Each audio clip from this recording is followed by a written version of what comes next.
और युद्ध करो मुझसे। सुन रहे हो ना कायर? सामने आओ। क्या इस प्रकार मेरा सामना करोगे? बाहर निकलो और बंद करो मुझसे।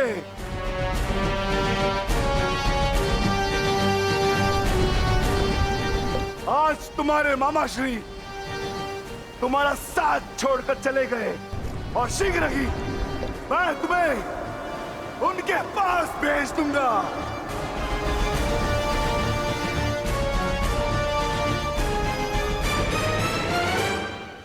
अरे वज्र का शरीर लेकर भी भयभीत हो दुर्योधन? महारथी कर्ण को अपना मित्र कहते हैं ना, किंतु आज यदि कर्ण तुम्हें इस दशा में देख लेते तो उन्हें भान हो जाता कि उनका मित्र एक शूरवीर योद्धा नहीं, बस एक कायर है। और उन्हें लज्जा है कि उस क्षण पर जिस क्षण उन्होंने तुम्हारा साथ देने का निर्णय किया।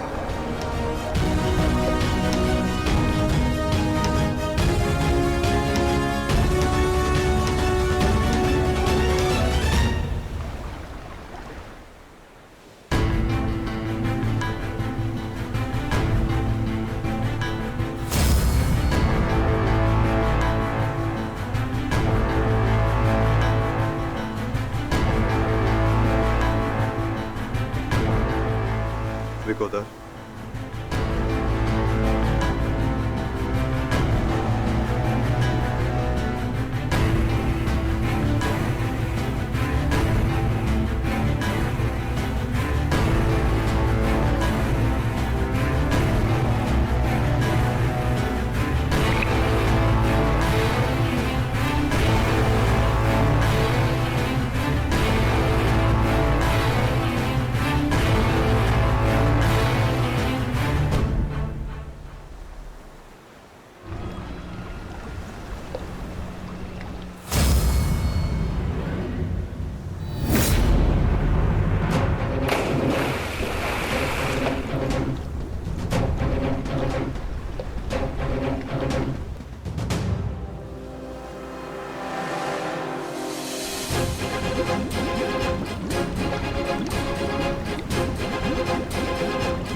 तुम तो अपने मामा से भी बड़े कायर निकले दुर्योधन। विश्वास नहीं होता कि तुम वही दुर्योधन हो जिसे ज्येष्ठ कर्ण हस्तिनापुर का महाराज बनाना चाहते थे। मेरा चयन बिल्कुल ठीक था। दुर्योधन तुमसे बेहतर राजा होगा।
दुर्योधन आओ, स्वागत है तुम्हारा। एक क्षण के लिए ऐसा लगा कि तुम इसी भांति सदैव छिपे रहोगे। मुझे तुमसे छिपने की आवश्यकता नहीं है भीम, क्योंकि मेरा शरीर वज्र का है। स्मरण है ना, कुछ समय पूर्व क्या दुर्दशा की थी मैंने तुम्हारी? स्मरण है?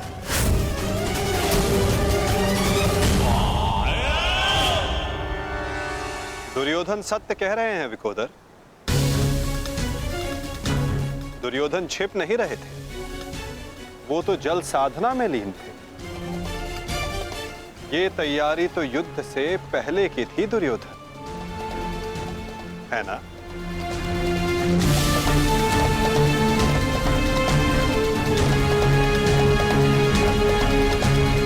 अद्भुत। एक बार फिर तुमने मुझे चौंका दिया।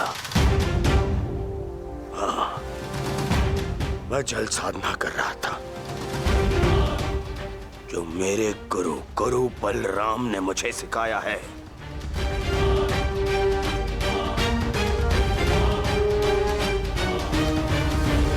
आशा करता हूं कि मुझे विलंब ना हुआ हो।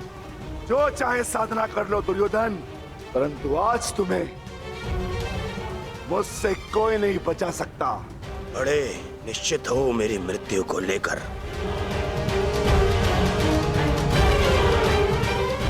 आज क्या कोई नया छल लाए हो मेरे लिए? हाँ, कोई छल नहीं होगा, युद्ध करो। उन्हें सोचा नहीं कि कैसे पांडव एक एक करके तुमसे युद्ध कर रहे थे। यही उस वासुदेव कृष्ण की नीति है कि तुम्हें थकाकर तुम्हें निशस्त्र कर दे। ठीक है, युद्ध होगा, परंतु एक बार में एक ही से होगा और उससे होगा जिससे मैं चाहूंगा।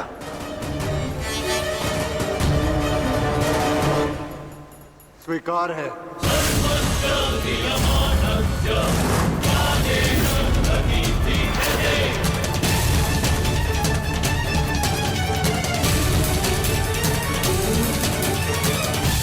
धन, प्रश्न ये उठता है कि तुम युद्ध किससे करोगे?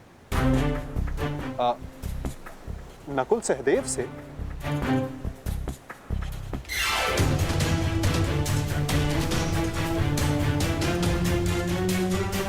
हाँ, उचित है। नकुल तुमसे दुर्बल है, तो उसको परास्त करना तुम्हारे लिए सरल होगा। और सहदेव ने तो तुम्हारे मामा श्री का वध करके अपनी प्रतिज्ञा पूर्ण की है ना? किंतु ये चुनाव करने से पूर्व एक बात सदा स्मरण रखना दुर्योधन, कि नकुल सहदेव का एक प्रहार तुम्हारे 100 प्रहारों से अधिक स्मरणीय होगा और नकुल सहदेव को तुमसे कहीं अधिक सम्मान मिलेगा। हाँ, कदाचित इस द्वंद्व में, इस महाभारत में तुम भले ही विजयी हो जाओ, किंतु सदा के लिए तुम अपना मान, सम्मान और यश खो बैठोगे दुर्योधन।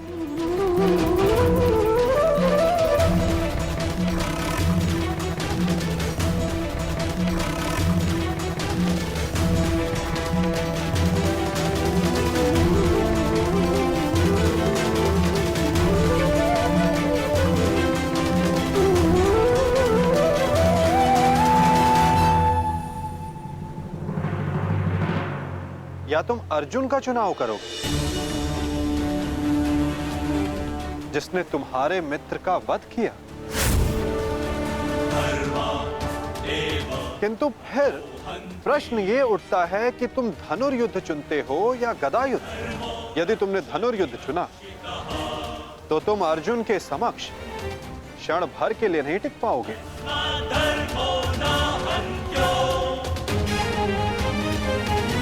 और यदि तुमने गदा युद्ध चुना तो समस्त संसार तुम्हें इस अन्यायपूर्ण चुनाव के लिए सदा धिक्कारता रहेगा।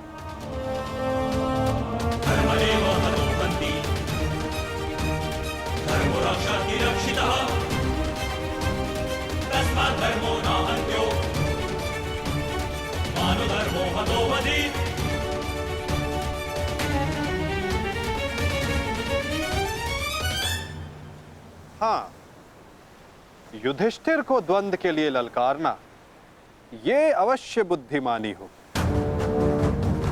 क्योंकि यदि राजा को मारोगे तो सेना तो स्वयं परास्त हो जाएगी। किंतु ये बात स्मरण रखना दुर्योधन, यदि तुमने ऐसा किया तो समस्त संसार तुम्हें उस कायर की भांति स्मरण करेगा जिसने स्वयं से निर्बल को परास्त करने का विकल्प चुना।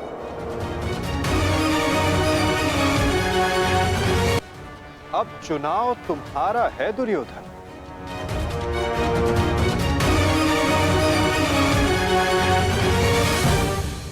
नहीं चलिए,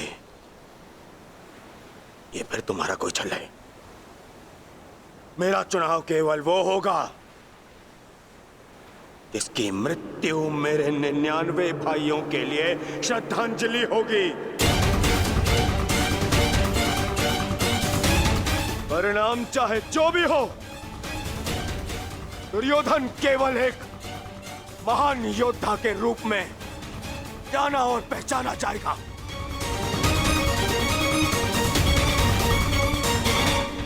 मैं दुर्योधन द्वंद्व के लिए भीम को चुनता हूं।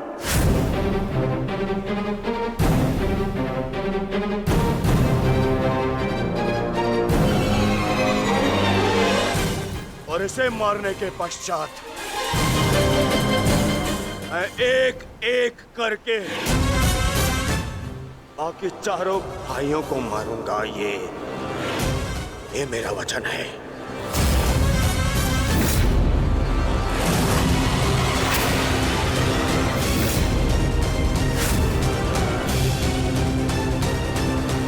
तो प्रतीक्षा किस बात की है दुर्योधन? अब समय ही बताएगा कि तुम मुझे मारकर अपने 99 भाइयों को श्रद्धांजलि दोगे या मैं तुम्हें उनके पास पहुंचा दूंगा।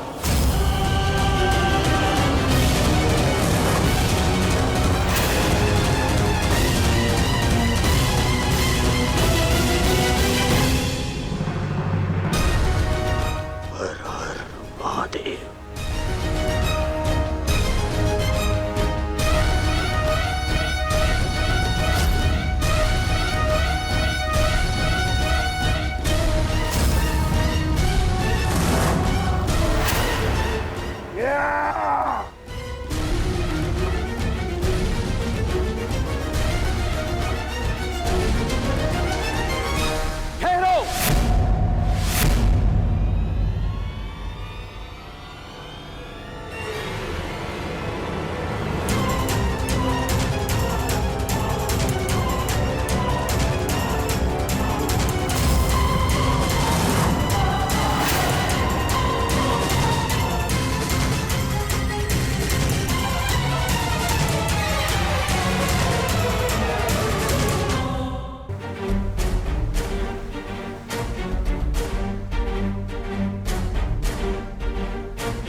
प्रणिपात दाऊ।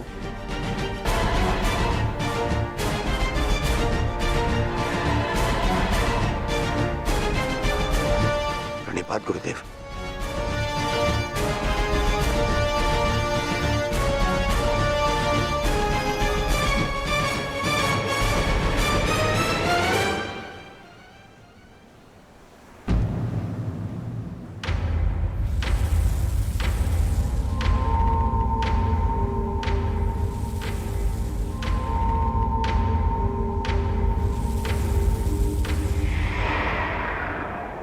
अक्षणी सेना का विनाश हो चुका है कान्हा। आर्यव्रत के सभी महारथी काल के गाल में समा चुके हैं। अब और कितनी आहुति दी जाएगी इस युद्ध में कान्हा? उत्तर दो। बंद करो ये विनाश, बंद करो ये महाभारत अब।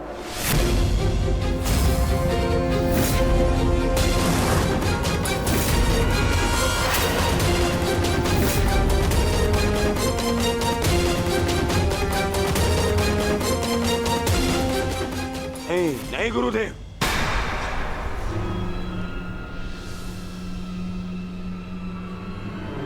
मैं इतना कुछ खो चुका हूं कि अब जब तक मेरा प्रतिशोध पूर्ण ना हो जाए ये युद्ध समाप्त नहीं हो सकता। और ना ही मैं अपनी प्रतिज्ञा पूर्ण होने से पूर्व इस युद्ध को समाप्त होने दूंगा।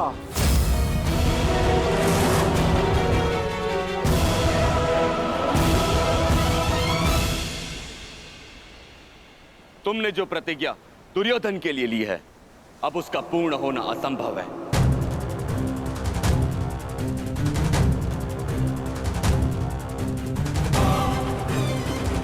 क्योंकि गदा युद्ध में कमर से नीचे प्रहार करना नियम के विरुद्ध है।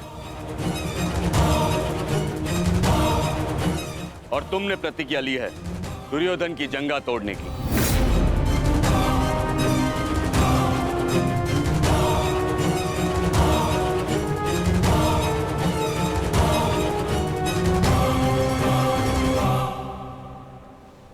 कैसी अनीति दाऊ।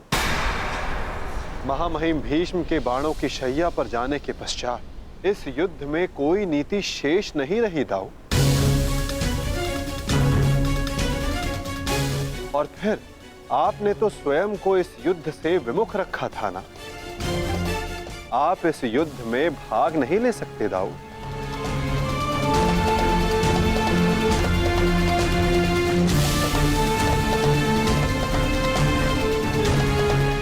ये युद्ध धर्म स्थापना के लिए है दाऊ। मैं यही तो देखने आया हूं कान्हा कि इस धर्म स्थापना के युद्ध में कोई अधर्म ना हो।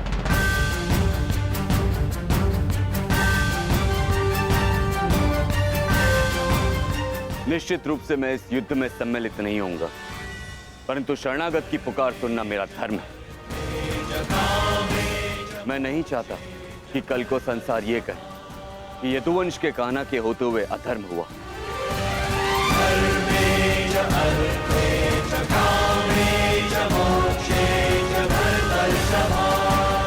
यदि ये दोनों युद्ध करना चाहते हैं तो करें।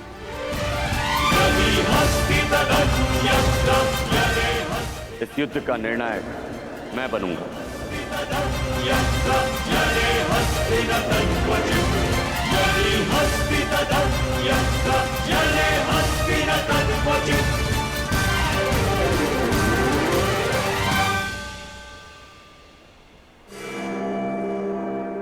और स्मरण रहे, जिसने भी इस युद्ध में नियमों का उल्लंघन करके विजय पाई, उसे मैं स्वयं अपने हल से समाप्त कर दूंगा।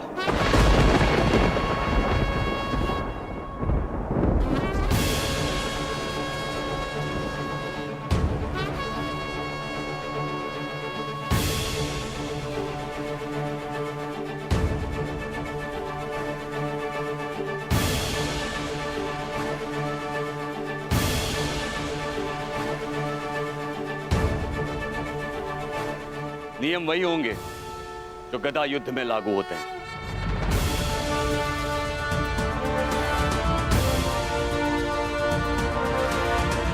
और युद्ध में कोई भी योद्धाओं के मध्य नहीं आ सकेगा।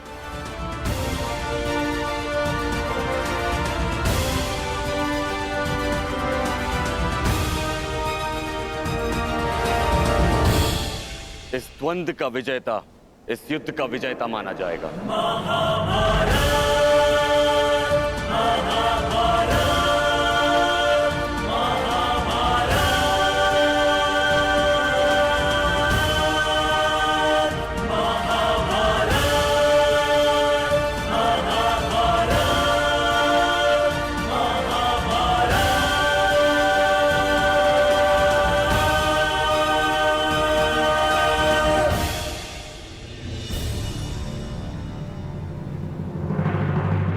अब धर्म स्थापना का भार तुम्हारे कंधों पर है विकोदर।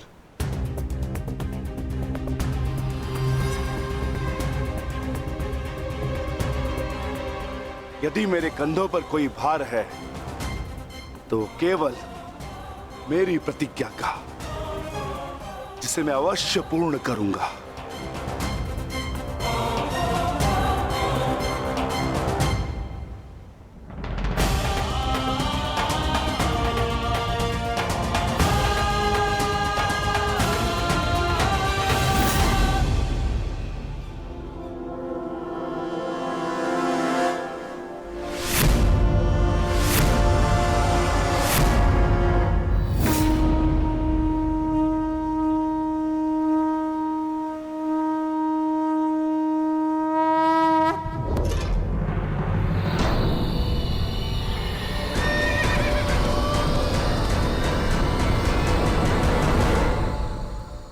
युद्ध प्रारंभ करो।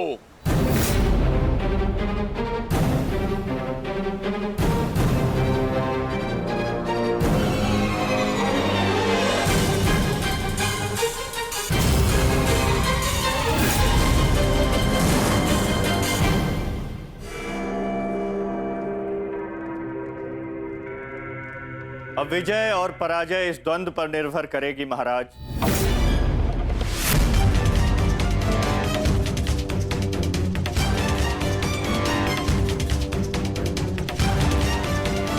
एक ओर प्रतिशोध है तो दूसरी ओर प्रतिज्ञा।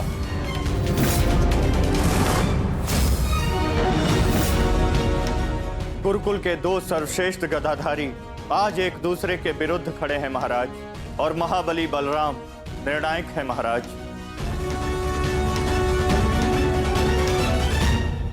मुझे इस बात में कभी भी संदेह नहीं था संजय कि मेरा पुत्र भीम से श्रेष्ठ गदाधारी है।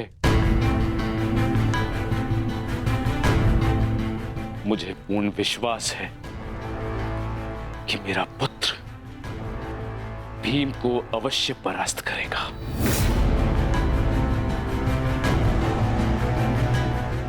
परंतु मुझे चिंता थी तो केवल वासुदेव की, कि कहीं वो किसी प्रकार का छल ना करे। परंतु अब गांधारी के वरदान फलस्वरूप न भीम दुर्योधन का कुछ बिगाड़ पाएगा, और हलधर बलराम के मध्य में उपस्थित होने के कारण वासुदेव भी हमारे पुत्र के साथ कोई छल नहीं कर पाएंगे। हस्तिनापुर में उत्सव की तैयारी करो। मेरा पुत्र इस संसार का सबसे बड़ा युद्ध जीत कर आने वाला है।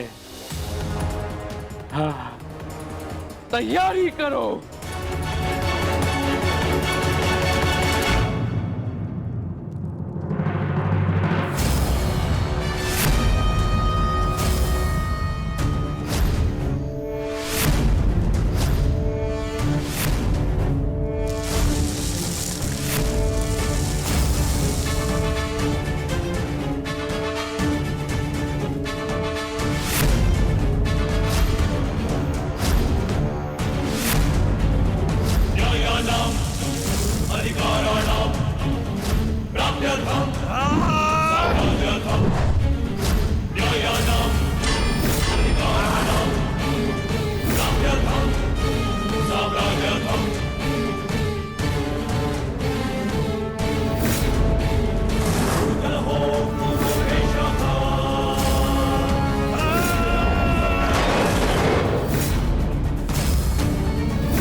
देखो मित्र, तुम्हारी विजय निश्चित है।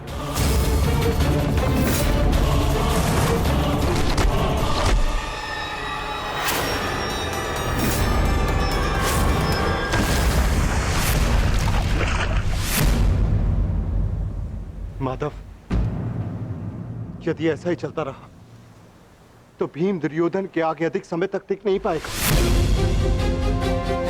ये द्वंद्व पूर्ण रूप से दुर्योधन के पक्ष में है।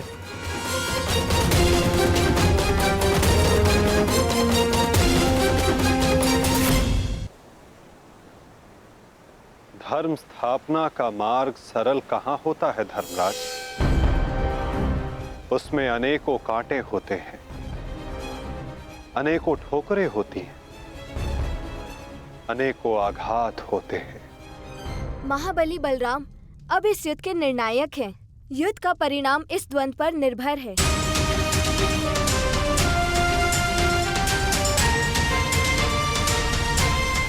माधव, आप क्या यूं ही देखते रहेंगे?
पराजय तो तेरी निश्चित है भीम। फिर क्यों पराजय के साथ साथ मृत्यु का भी आह्वान कर रहा है? टेक दे, मेरे समक्ष अपने घुटने टेक दे, अन्यथा आज तेरा जीवन मृत्यु के समक्ष घुटने टेक देगा। जब मेरे ज्येष्ठ कर्ण ने मरते समय अपना धर्म नहीं छोड़ा तो उनका यह अनुज कैसे छोड़ सकता है? अब यह युद्ध हम में से किसी एक के मृत्यु के पश्चात ही समाप्त होगा। नहीं, वो तेरा ज्येष्ठ नहीं था, कोई संबंध नहीं था तुम्हारे साथ में उसका, क्योंकि कोई अनुज अपने देश की इस तरह मृत्यु नहीं करता, वो भी छल से। वो केवल मेरा था, मेरा मित्र था वो। तुम्हारा उसके साथ में कोई संबंध नहीं था कोई संबंध।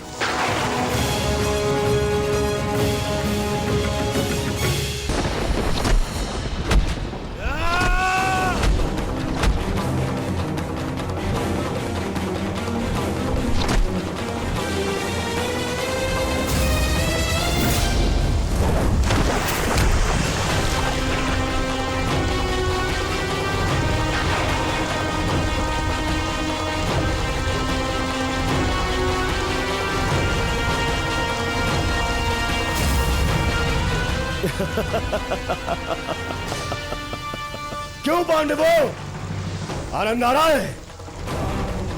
अपने अनुज को ऐसे देखकर आनंद आ रहा है?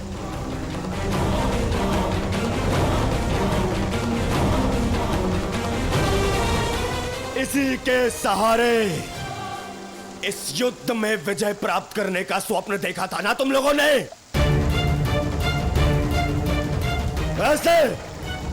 ऐसा दिलाएगा ये तुम्हें विजय?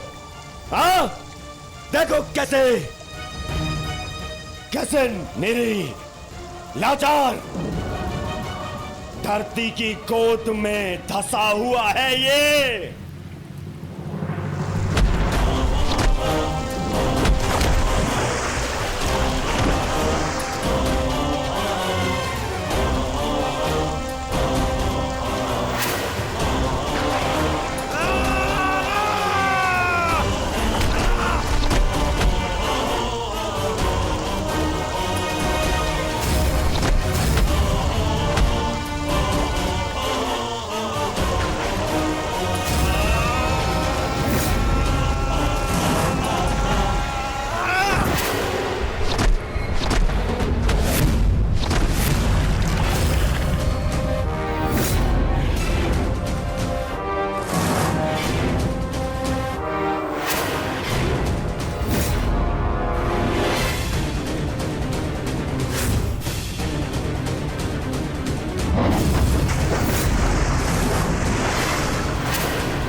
भीम उठिए।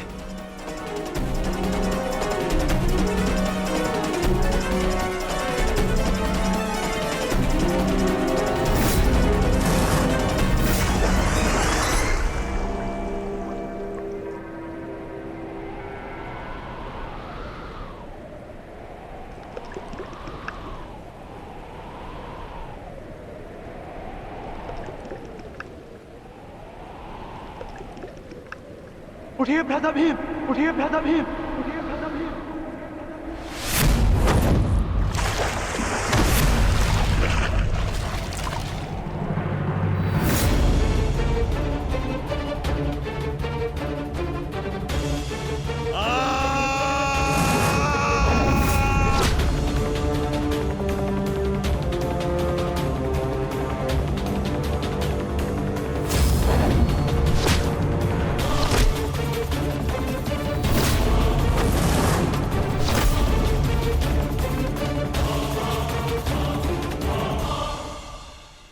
प्रतिज्ञा ली थी ना तुमने कि तुम मेरी जंगा तोड़ेगा।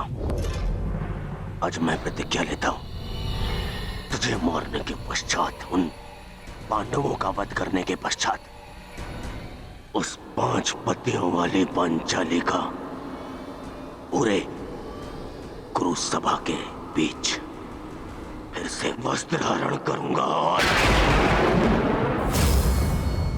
अपनी इसी जंगा पर बिठाऊंगा।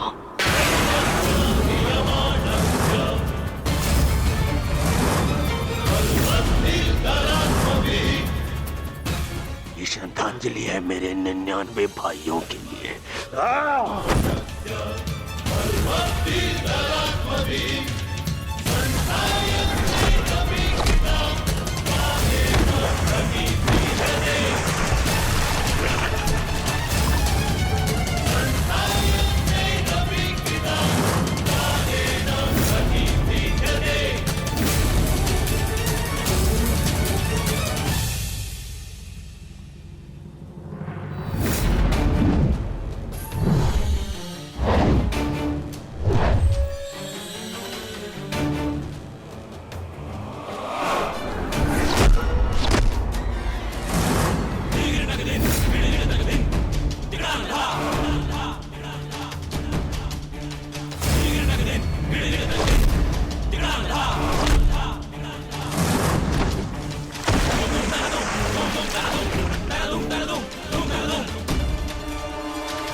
ये हो क्या रहा है?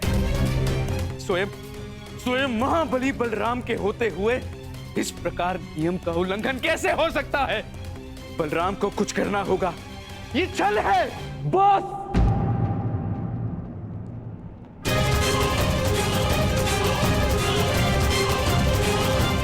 नियम भंग हुआ है।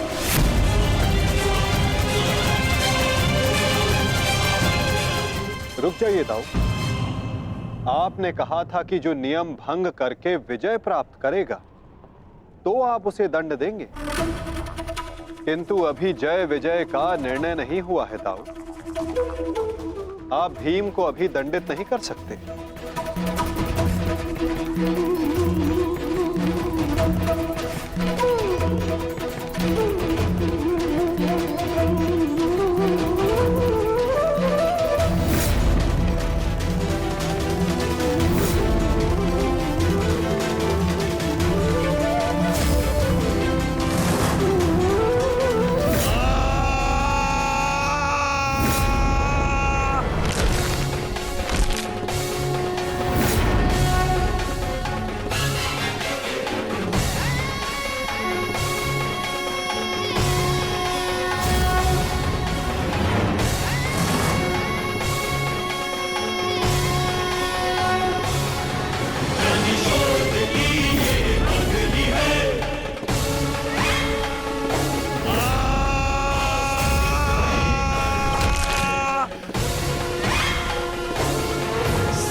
मित्र,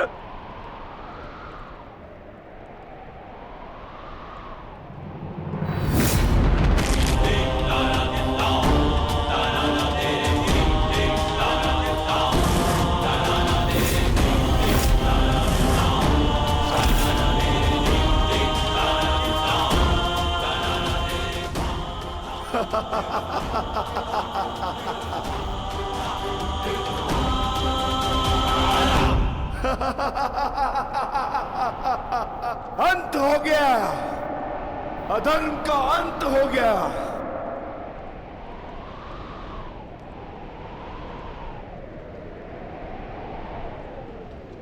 ज्येष्ठ पांचाली से कहना मैंने अपनी प्रतिज्ञा पूर्ण कर ली।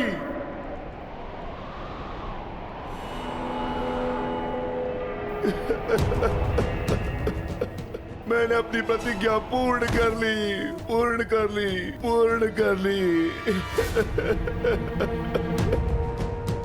ये 100 हाथी के बल वाला भीम 100 भ्राताओं का हत्यारा बन बैठा।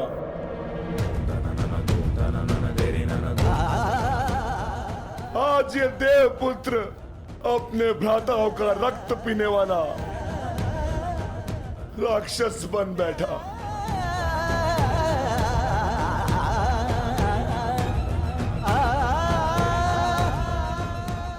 मैंने अपनी प्रतिज्ञा पूर्ण कर ली पांचाली। तुम्हारे अपमान का प्रतिशोध मैंने ले लिया। इस महायुद्ध में, इस महाभारत में मैं विजयी हो गया।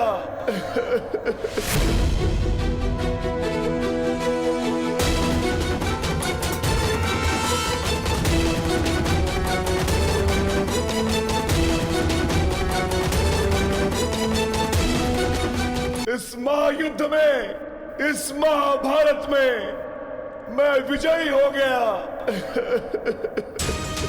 परंतु आज स्वयं को हार गया ये वृकोदर भीम। हार गया ये वृकोदर भीम।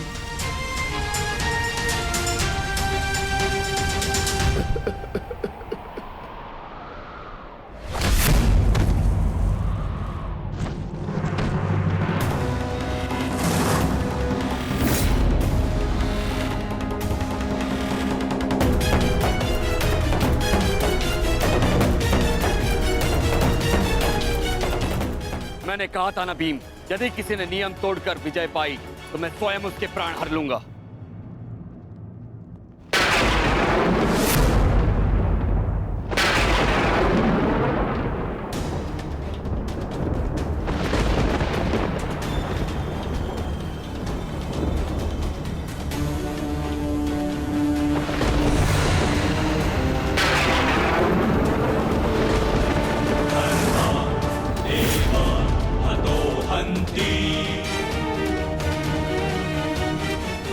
तुमने दुर्योधन की जंगा पर प्रहार करके द्वंद का नियम तोड़ा है भीम। अब मैं तुम्हें जीवित नहीं छोड़ूंगा। धर्म स्थापना के लिए यह आवश्यक था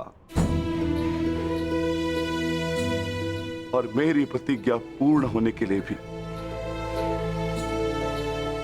माधव ने मुझे मार्ग दिखाया, परंतु यदि माधव के ज्येष्ठ मुझे यम के मार्ग पर भेजना चाहते हैं तो मैं उसके लिए भी सच्चा हूं। श्री बलराम। हाँ बलराम, अंत कर दो इस दुष्ट का। ये हत्यारा है। इसने मेरे 100 पुत्रों की निर्दयता से हत्या की है। जिन पांडवों ने मेरे वंश के वृक्ष की जड़ों को काटा है, काट डालो उनके वंश के वृक्षों को। ये क्या अनर्थ हो गया महादेव। आपके दिए गए वरदान के पश्चात भी ये माता अपने पुत्र, अपने दुर्योधन को उस कृष्णा के छल से नहीं बचा पाए। ये कैसा न्याय है आपका। इसने 100 पुत्रों के गर्वित पिता को पुत्रहीन कर दिया। इसने एक अंधे के सभी स्वप्नों को अंधकार में डाल दिया।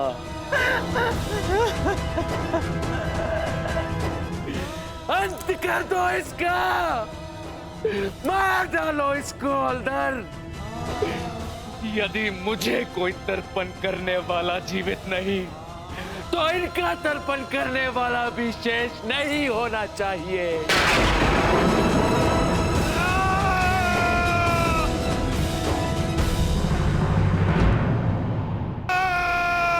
एक क्षण रुक जाइए दाऊ।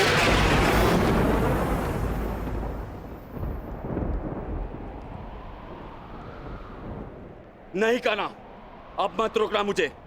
अब मैं बंदित नहीं हूं। मैं अधर्म को तो नहीं रोक पाया, परंतु अधर्मी का नाश अवश्य करूंगा।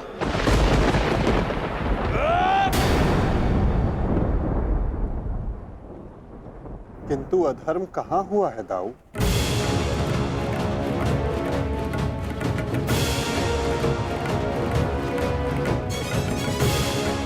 भीम ने नियम भंग करते हुए दुर्योधन की जंघा पर प्रहार किया, क्या यह अधर्म नहीं?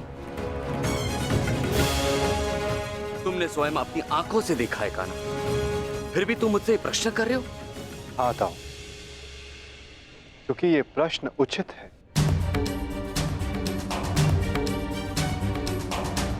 माना कि गदा युद्ध में कमर से नीचे प्रहार करना गदा युद्ध के नियमों के विरुद्ध है, परंतु गदा युद्ध तो तभी समाप्त हो गया था दाऊ, जब दुर्योधन ने भीम के हाथों से गदा गिरा दिया था।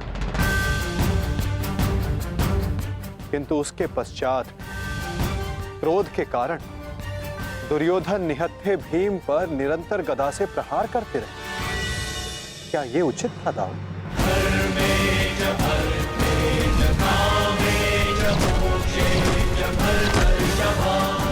नियम तो दुर्योधन ने तोड़ा था, विकोदर भीम ने तो केवल आत्मरक्षा का प्रयास किया था, जिसके कारण विकोदर को विवश होकर दुर्योधन की जंघा पर प्रहार करना पड़ा।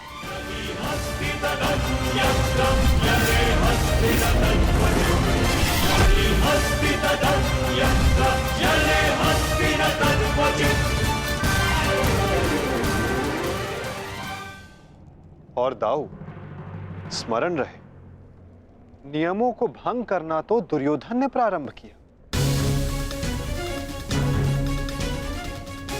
दाऊ, जब दो योद्धा आपस में युद्ध करते हैं तो वो एक दूसरे को उकसाते हैं, किंतु किसी की कुल वधू का मान मध्य में लाना और उसका अपमान करना क्षमा योग्य नहीं होता है दाऊ। आप क्या चाहते थे दाऊ? कि दुर्योधन इस युद्ध में विजयी हो जाए और पांचाली को अपनी जंघा पर बैठा?